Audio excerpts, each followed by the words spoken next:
बिहार की सियासत में इन दिनों हलचल तेज है।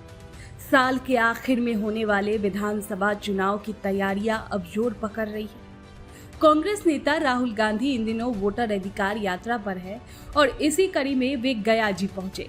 यहां उन्होंने चुनाव आयोग और बीजेपी पर तीखे वार किए। राहुल की इस यात्रा से सियासी माहौल गरमाया ही था कि अब प्रधानमंत्री नरेंद्र मोदी भी मैदान में उतरने वाले हैं। बता दें कि 22 अगस्त को पीएम मोदी गया जी पहुंचेंगे और करीब 12,000 करोड़ रुपए की योजनाओं का उद्घाटन और शिलान्यास करेंगे। उप मुख्यमंत्री सम्राट चौधरी ने जानकारी दी कि गया का ये दौरा ऐतिहासिक होगा और पूरे बिहार को विकास की नई सौगात मिलेगी। कांग्रेस नेता राहुल गांधी और प्रधानमंत्री नरेंद्र मोदी दोनों का एक ही जगह यानी गया जी का दौरा करना ये दिखाता है कि चुनावी खेल अब और दिलचस्प होने वाला है। अब हमारी अगली बड़ी प्राथमिकता होनी चाहिए टेक आत्मनिर्भर भारत। इंडियन टेक कंपनियों ने पूरी दुनिया में अपनी छाप छोड़ी है। हमने पूरे वर्ल्ड के लिए सॉफ्टवेयर्स और प्रोडक्ट्स बनाए हैं। अब समय है हम भारत की जरूरतों को और ज्यादा प्रायोरिटी दें। हमें नए प्रोडक्ट्स डेवलप करने में और तेजी से आगे बढ़ना है। आज हर डोमेन में सॉफ्टवेयर और ऐप्स का इस्तेमाल हो रहा है। इसमें भारत नई ऊंचाई पर पहुंचे, ये बहुत जरूरी है। जो इमर्जिंग फील्ड्स है, हमें उनमें भी लीड लेने के लिए काम करना होगा।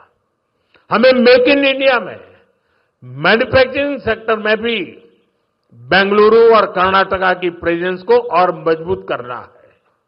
और मेरा आग्रह है हमारे products zero defect, zero effect के स्टैंडर्ड पर टॉप क्वालिटी के होने चाहिए। यानी बिना डिफेक्ट वाले प्रोडक्ट हो और उन्हें बनाने का नेगेटिव इफेक्ट पर्यावरण पर भी न पड़े। मेरी अपेक्षा है कर्नाटका का टैलेंट आत्मनिर्भर भारत के इस विजन को लीड करे। देखिए कितना बार माफी मांगेंगे। इस देश को गरीब रहने के लिए राहुल गांधी माफी मांगेंगे, बिहार के लिए लालू यादव जी माफी मांगेंगे, देश का बंटवारा किया उसके लिए कांग्रेस पार्टी माफी मांगेगी। इस देश के लोग आज तक गरीब है, सड़क का इंफ्रास्ट्रक्चर काम कर रहे हैं मोदी जी और नीतीश जी। कितने चीजों के लिए राहुल गांधी उसके परिवार माफी मांगे। इन लोग को जनता ने ब्लैक लिस्टेड कर दिया, चाहे वो लालू जी का परिवार हो या गांधी परिवार हो। जनता भी इनको वोट देने नहीं जा रही।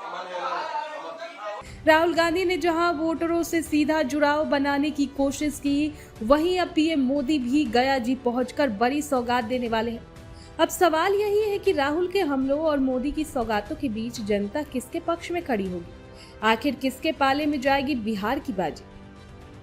राहुल गांधी ने गया जी में पहुंचकर अपनी मतदाता अधिकार यात्रा के जरिए बीजेपी और चुनाव आयोग पर तीखे वार किए। उन्होंने कहा कि लोकतंत्र को बचाना है तो जनता को जागना होगा। राहुल का मकसद साफ था, बिहार में विपक्ष को फिर से ताकतवर बनाना। उनकी सभा में भीड़ जुटी, लेकिन सवाल ये है क्या ये भीड़ वोटों में बदलेगी? दूसरी ओर महागठबंधन को राहुल गांधी के दौरे से हौसला मिला है। लालू यादव की पार्टी आरजेडी और कांग्रेस दोनों इस नए जोश में बदलना चाहते हैं। उनकी कोशिश है कि जनता को ये भरोसा दिलाया जाए कि बीजेपी सिर्फ वादे करती है, लेकिन महागठबंधन असली बदलाव लाएगा। राहुल गांधी के कुछ ही दिन बाद अब पीएम मोदी गया जी जा रहे हैं। 22 अगस्त को उनका मेगा कार्यक्रम होने वाला है, जहां वे 12,000 करोड़ की योजनाओं का उद्घाटन और शिलान्यास करेंगे। इसमें सड़क, बिजली, पानी और शिक्षा जैसी योजनाएं शामिल होगी। यानी पीएम मोदी विकास के पत्ते खोलकर बिहार की जनता को लुभाने की तैयारी में है। एनडीए की तरफ से डिप्टी सीएम सम्राट चौधरी ने साफ कहा कि प्रधानमंत्री का ये दौरा ऐतिहासिक होगा। उन्होंने विपक्ष पर तंज कसते हुए कहा कि सिर्फ नाम के आगे गांधी या जननायक लगाने से कोई बड़ा नेता नहीं बन सकता। उनका दावा है कि बीजेपी जेडीयू की जोड़ी ने बिहार को बदला है और आगे भी वही विकास की गारंटी है। गया का चुनावी महत्व बहुत बड़ा है दोस्तों। ये इलाका न सिर्फ धार्मिक और ऐतिहासिक पहचान रखता है, बल्कि ये जातीय समीकरण के लिहाज से भी अहम माना जाता है। राहुल गांधी और मोदी दोनों यहां आना साफ इशारा देता है कि बिहार की जंग का असली रंग अब दिखने लगा है। अब सबसे बड़ा सवाल यह है कि जनता किस पर भरोसा करेगी। एक तरफ राहुल गांधी का संदेश है जिसमें लोकतंत्र बचाने की बात है, तो दूसरी तरफ पीएम मोदी का विजन है जिसमें विकास और योजनाओं की बारिश है। गया जी में होने वाली मोदी की रैली से वोटरों का रुझान किस ओर झुकेगा, ये देखने वाली बात होगी। बिहार की राजनीति में जातीय समीकरण हमेशा से अहम रहे हैं। गया और मगध क्षेत्र में भी यही फैक्टर बड़ा रोल निभाएगा। हालांकि इस बार युवाओं और नए वोटरों की संख्या काफी है। रोजगार और शिक्षा जैसे मुद्दे उनके लिए सबसे बड़े हैं। राहुल गांधी और पीएम मोदी दोनों ही इस पर फोकस कर रहे हैं, लेकिन किसका वादा ज्यादा असर करेगा ये चुनाव बताएगा। राजनीतिक विश्लेषकों का मानना है कि अभी तस्वीर साफ नहीं है। राहुल गांधी की सक्रियता से विपक्ष में जोश तो आया है, लेकिन पीएम मोदी की लोकप्रियता और योजनाओं की सौगात भी नजरअंदाज नहीं किया जा सकता। दोनों नेताओं की मौजूदगी से साफ कर दिया कि आने वाले चुनाव में मुकाबला कांटे का होगा। ये देश जो है भारत माता, वो कॉन्स्टिट्यूशन लो,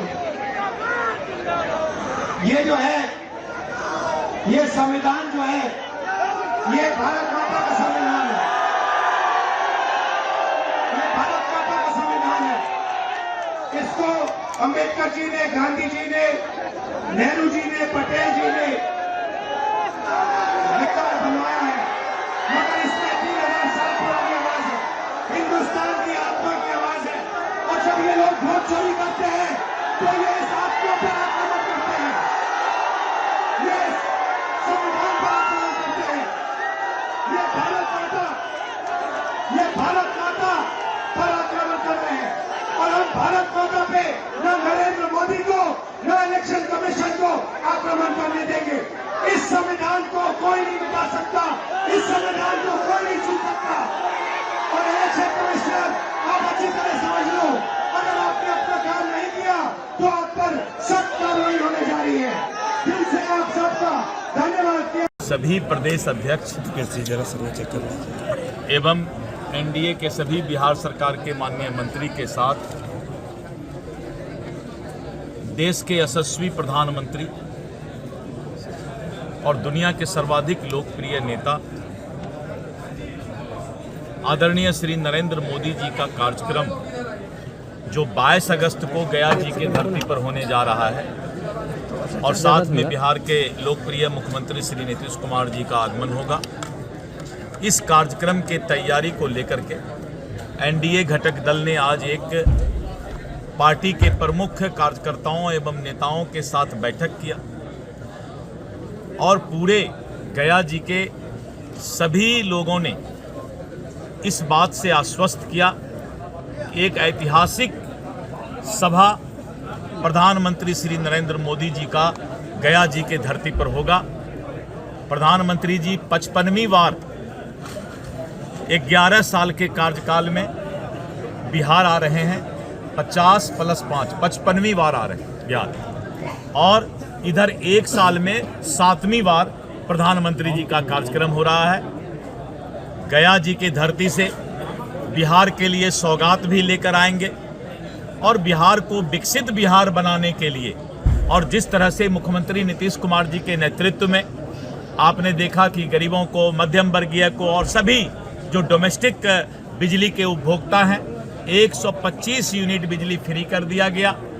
और जिस तरह से बिहार के अंदर मुख्यमंत्री महोदय जो हैं महिलाओं के आरक्षण की चिंता, महिलाओं के नौकरी की चिंता, और जिस तरह से अभी शिक्षकों की बहाली में उन्होंने डोमिसाइल को लागू किया, महिलाओं की बहाली में डोमिसाइल को लागू किया, और चारों तरफ चहुओर आज बिहार सरकार के विकास की चर्चा पूरे देश में हो रही है।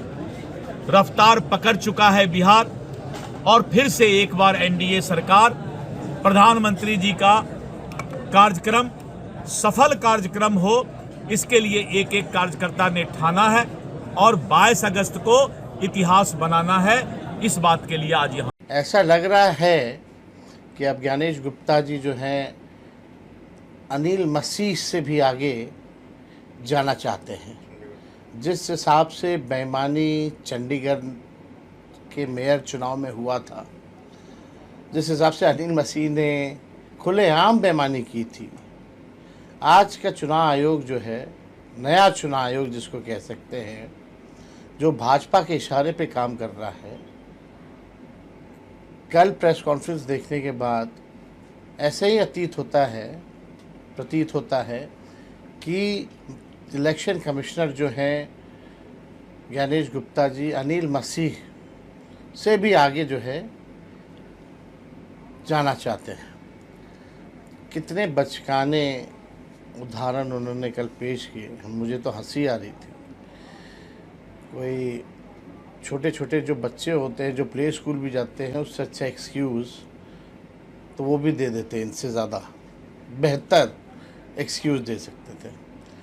लेकिन जिस हिसाब से उनका पूरा प्रेस कॉन्फ्रेंस जो लग रहा था कि पीएमओ से जो है वो लिख के आया था, जो अमित शाह जी ने जो लिखवाया वही उन्होंने अपनी बात को जो है चुनाव आयोग के कमिश्नर साहब ने वही बात को जो है रखा है। तो दोस्तों, अगर आप चाहते हैं कि आपके संस्थान, व्यापार या ब्रांड की पहचान हर घर तक पहुंचे और आपकी आमदनी में दिन दुनी रात चौगुनी तरक्की हो, तो अब वक्त है निगाहे इंडिया न्यूज पर अपना विज्ञापन देने का। हमसे संपर्क करें हमारे आधिकारिक ईमेल आईडी nigahe-india-news@gmail.com पर, क्योंकि निगाहे इंडिया न्यूज है प्रयागराज का पहला और सबसे भरोसेमंद स्थानीय न्यूज चैनल, जो सिर्फ और सिर्फ आपकी आवाज को बुलंद करता है।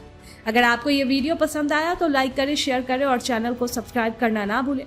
ऐसे ही ताजा और जमीनी खबरों के लिए जुड़े रहे हमारे साथ। मिलते हैं अगले वीडियो में, तब तक के लिए जय हिंद।